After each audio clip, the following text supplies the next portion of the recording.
E assim, o que eu não gosto é essa coisa assim, entrou o João Pedro, não funcionou, agora vai o Matheus, não deu certo, agora vai o outro.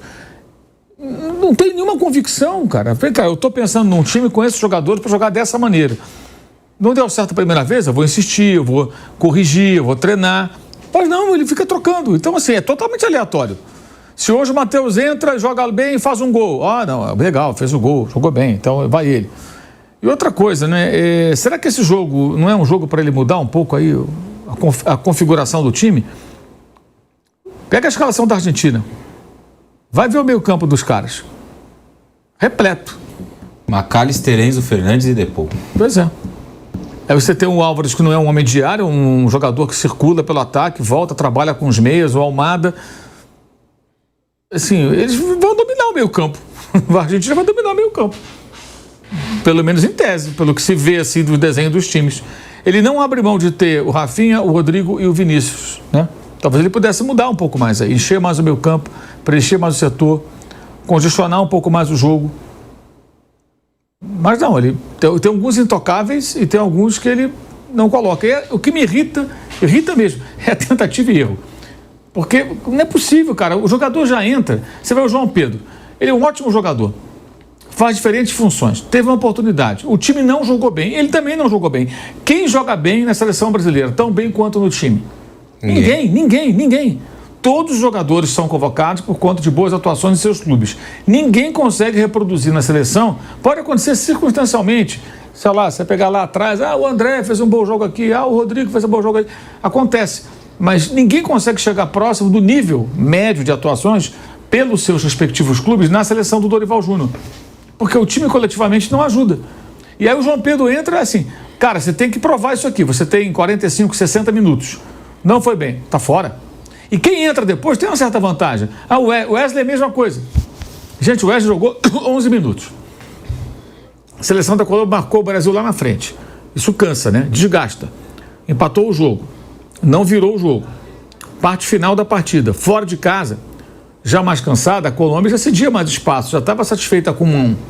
Então o Wesley entra no momento do jogo muito mais favorável para ele. Ele se destaca.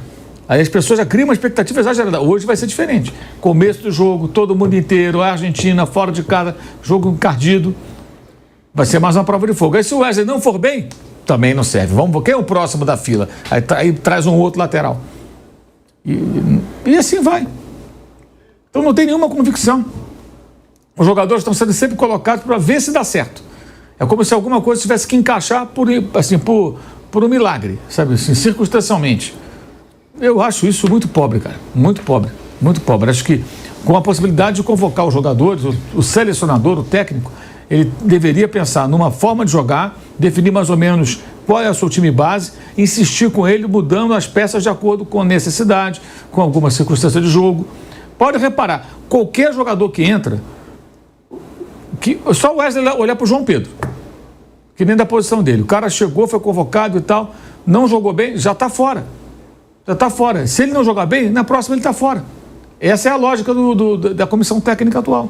Isso eu acho realmente muito ruim mesmo. E esse ponto, Mauro, que você toca do meio campo, eu acho que é importante da gente analisar, porque a Argentina tem na sua seleção a principal força esse setor, né? Com o Depou, que hoje volta, o McAllister e o Enzo, né? 3 jogadores que atuam em grandes times da Europa. O McAllister joga no Liverpool, o Enzo Fernandes joga no Chelsea e o Depou joga no Atlético de Madrid. No jogo da sexta, que ele não tinha o Depou, não tinha porque ele preferiu poupar para ele não tomar o cartão e poder ficar fora do jogo contra o Brasil, ele usa o Paredes. Então ele mantém o desenho com os 3 no meio campo.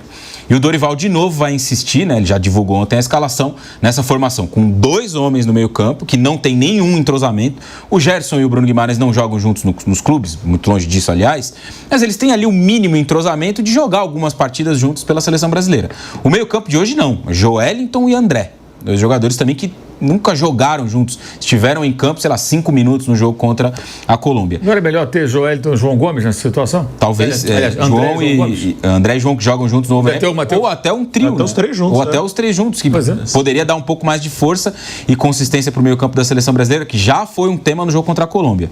O Brasil perdeu o meio campo, começa bem ali, os 10, 15 minutos, faz 1-0 e tal, mas depois que o Néstor Lorenzo faz um ajuste no posicionamento do Arias, o Arias estava jogando no trio ali, com o Lerma e o Richard Rios. Ele puxa o Arias para jogar jogar na direita e traz o Luiz Dias recua um pouco o Luiz Dias e faz uma dupla, Córdoba e Rames. E aí ele tem 4 no meio campo, Arias, Lerma, Rios e o Luiz Dias fazendo ali o lado esquerdo, contra 2, o Gerson e o Bruno Guimarães. E aí a partir disso a Colômbia começa a pressionar melhor, recuperar a bola na saída, ganhar a segunda bola, ganhar a disputa pela bola, e o Brasil não consegue sair da defesa. Então esse é um ponto que eu contesto muito, vamos ver no jogo, é óbvio, mas da escalação, assim, na prévia do Dorival. De novo, um meio campo mais vazio contra uma seleção que tem no meio campo a sua principal força. Eu acho, até por isso que me agradou um pouco essa declaração do Rafinha, tá? Porque eu acho que é um time sem personalidade forte, de verdade. Eu acho que é um time muito manso demais, até pela declaração do Rodrigo ontem, né? Porque o Rodrigo disse que estamos preparados para jogar pelo Neymar. Se a Argentina jogou pelo Messi na Copa de 2022, por que não podemos jogar pelo Neymar? Vamos ter a honra de correr por ele. Correr por ele, tudo bem. Agora, você ser um jogador hoje do Real Madrid, como é o Rodrigo, como é o Vinícius Júnior, você ser aí um dos principais nomes do Barcelona, como é o Rafinha, e vocês se apequenarem de uma forma que você diz que vai jogar por um jogador que hoje tem 33, 34 anos, está longe da sua melhor forma. Hoje o Neymar não é o principal jogador do Brasil. Não é. Ele é o maior nome, ele é o que tem mais talento. Mas o Neymar, se ele for render alguma coisa na Copa, vai ser por lampejos. Me assustou o Rodrigo dizer, nós vamos jogar pelo Neymar. Cara, hoje o Rodrigo joga no Real, hoje o Vinícius Júnior joga no Real, Rafinha joga no Barcelona. Eles vão jogar pelo Neymar, que não conseguiu ter condições físicas para jogar no Al Hilal, que no Santos está penando para voltar nas suas condições físicas. É o que eu falo, o Neymar tem que ir para a Copa? Para mim tem. Mas o Neymar tem que ir para a Copa para ser aquele cara, uma bola, um lance individual, decidir um jogo, pode ser o cara que decida uma final, uma semifinal. Agora, o Rodrigo dizer, vamos jogar pelo Neymar, me assusta. Primeiro, porque não é para a seleção jogar pelo Neymar. Não dá para comparar o momento do Neymar com o momento do Messi em 2022. É totalmente diferente. O Messi não estava lesionado, o Messi não estava mal fisicamente, o Messi ainda era um jogador decisivo, e o Rodrigo comparou. Para mim, primeiro, não dá para o time jogar pelo Neymar na atual fase do Neymar, e me assusta também a falta de personalidade de caras que estão no maior clube do mundo dizendo, vamos jogar pelo Neymar. Antes de passar para o Mauro, assim como o Rodrigo, o Bruno deixou claro aí, eu vou ler para vocês aqui a declaração completa do Murilo. Ele diz o seguinte, para nós garotos que vimos o Neymar crescendo, é a maior referência que temos.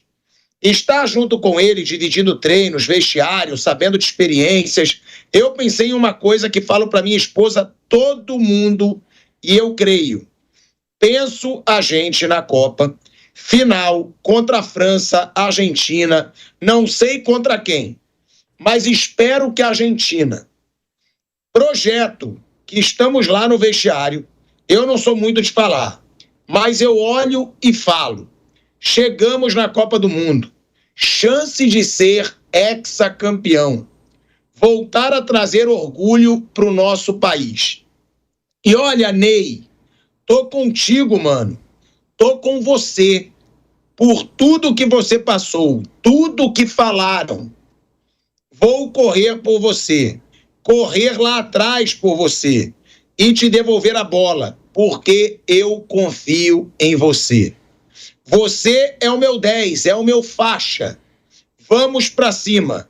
Pensei em falar isso, é sério.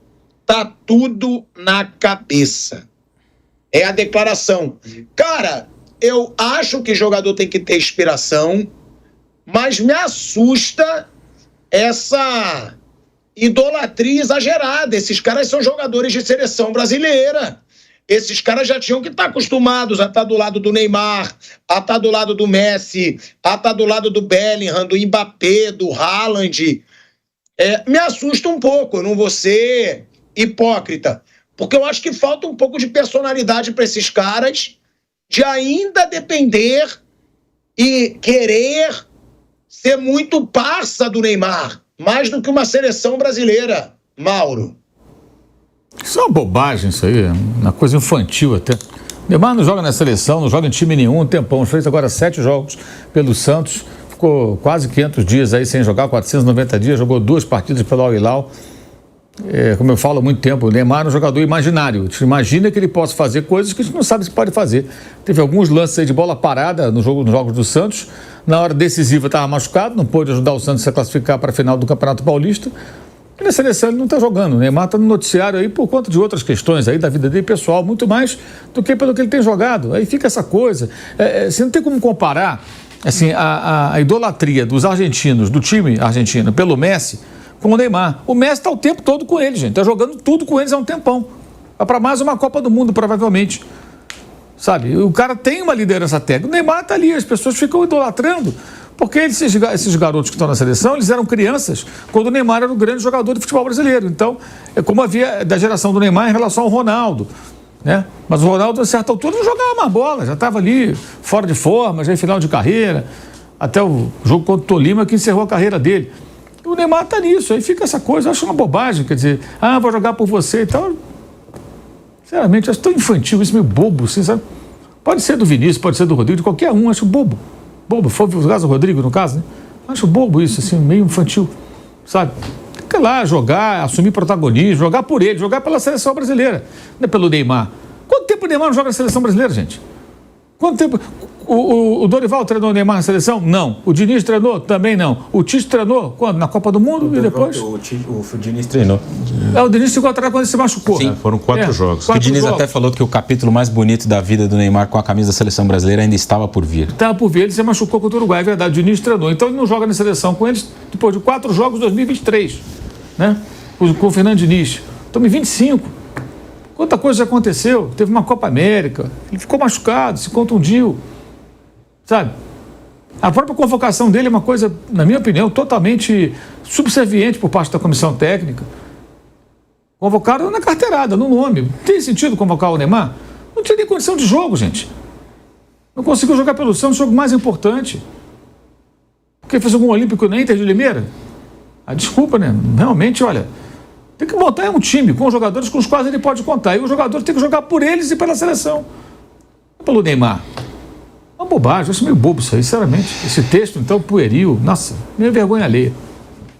E me soa meio como uma falta de personalidade. Piegas, uma conversa piegas. Nossa, que...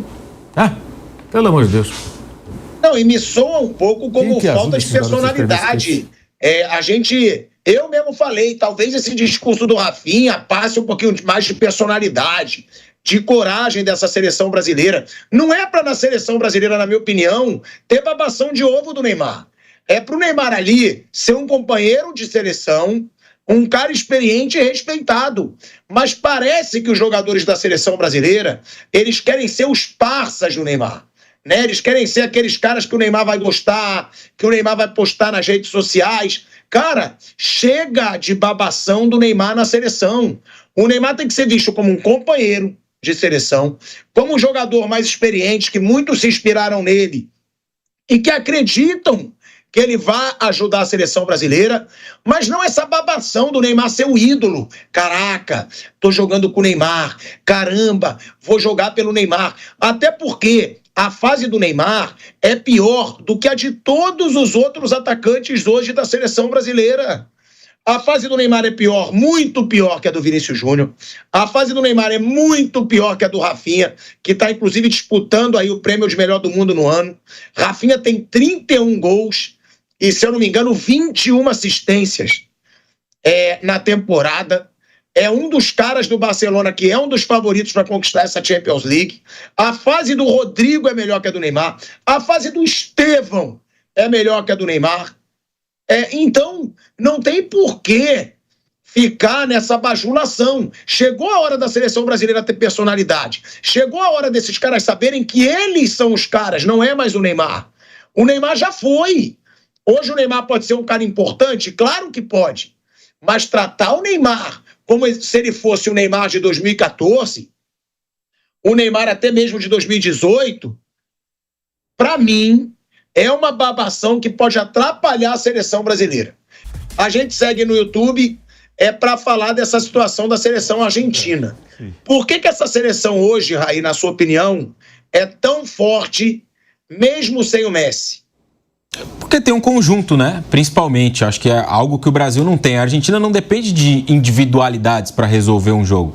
É claro que a última partida foi lá um golaço do Almada, tudo mais, mas antes disso a Argentina já teve oportunidades de abrir o placar. E até na própria Copa do Catar, se a gente for olhar, você estava lá, o Mauro também, a Argentina ao longo do torneio ela foi se notabilizando, claro, pelo poder de decisão do Messi, mas também pelas mudanças que o Scaloni foi fazendo, né? Muda 5, 6 jogadores do primeiro para o segundo jogo, a Argentina estreia muito mal contra a Arábia Saudita, e depois vai mudando formação também, né? Então, jogo contra a Holanda joga com 3 zagueiros, o jogo contra a Austrália, se não me engano, jogou com 3 zagueiros também. E o time foi ganhando um corpo e coletivamente é muito forte, né? A gente falava aqui há pouco sobre o meio-campo assim, de jogadores de altíssimo nível. Um é o camisa 10 do Liverpool, que vai ser o campeão inglês. O outro está no Chelsea, mas quando foi à Europa já jogou muito bem no Benfica e ganhou a vaga, né, ao longo da Copa do Mundo. O Enzo Fernandes, no caso, ele começa a Copa como reserva, termina a Copa como titular e com o prêmio de melhor jogador jovem do torneio no Catar. E além deles tem o Depou também, né, que é um jogador muito bom do Atlético de Madrid. Esse já tem um espírito, além de muito bom jogador, ele tem um espírito assim mais argentino, vai. Não que os outros não tenham, mas o McAllister e Enzo me parecem até jogadores mais europeus em alguns momentos. E o Depou tem esse negócio mais de provocar, de dar porrada em alguns jogos. Foi o cara que provocou, por exemplo, a confusão lá no jogo no Maracanã, não antes do jogo, né, mas dentro de campo, que até acabou com a expulsão do Joel. Então é um cara assim mais sanguíneo, vai, se dá para definir assim. E na frente, o Scaloni foi encontrando soluções ao longo desse período todo, porque assim, tem uma coisa que me parece muito clara. Desde a Copa do Mundo, o Scaloni tem, assim, é só uma leitura, né? Não que ele tenha dito isso, mas me parece que ele tem também um pouco da missão de preparar uma transição para o fim da era Messi, que está mais próxima de acontecer, né?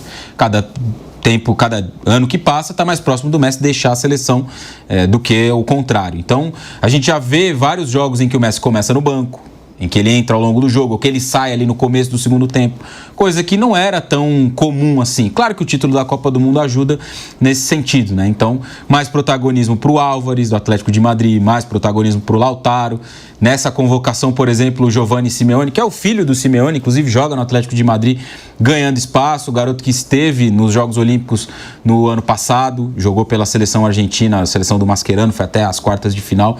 Então é um time que coletivamente se fortaleceu muito nesse processo todo, né? Copa América de 21, a Copa América passada, a Copa do Mundo, finalíssima, enfim, todos esses títulos vencidos foram solidificando o trabalho do Scaloni e o time também. Favorito, na opinião de vocês, Bruno, Mauro e Raí? Argentina, favorito. Argentina, sem dúvida. A Argentina hoje, então, aí, ó, bem favorita, né? Bem favorita mesmo, porque tá num momento muito melhor que a seleção brasileira. E aí, a gente vai ter o nosso Canelada logo depois da partida, na casa do nosso maior rival.